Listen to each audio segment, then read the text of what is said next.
Qarshiyalariga yoki original emas bo'lgan urug'larga aldanib qolmasliklarini sizlardan so'rab qolaman.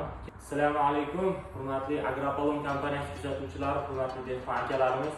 Mana bugun 19-fevral 2026-yili Amerika davlati Kolorado shtatidan bizga Auris va Emerald firmasining urug'lari kirib keldi. Eng oxirgi 2026-yilga bo'lgan partiyalari.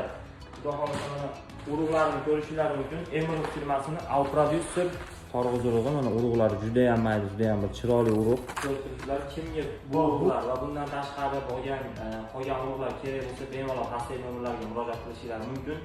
Bu urug'larimizni ko'p maqtab o'tirmaymiz. O'zi dehqon akalarimiz yaxshi bilishadi. Pastga videolarni joylab qo'yaman, videolarni, rasmlarni ko'p qo'yaman, bemalol ko'rib olishingiz mumkin. Bu Torg'iz urug'larimiz O'zbekiston bozorida adashmasam 4-5 yildan beri bor sotuvda. Xudo xolasa hammasi ishonarli. Faqat sizlardan bitta iltimosim bor. Torg'iz urug'larni, shu torg'iz urug'larni sotib olayotganinglarda aynan mana shu lot nomerlariga e'tibor berib olinglar. 237-83 Auris torg'iz urug'i uchun, Emerald torg'iz urug'i uchun 237-49. Shu lot nomerlariga e'tibor berib olinglar. Nimaga desanglar, akalar, qarshiyalariga yoki original emas bo'lgan urug'larga aldanib qolmasliklarini sizlardan so'rab qolaman. Ketgan vaqtlarga rozi bo'linglar. Assalomu alaykum.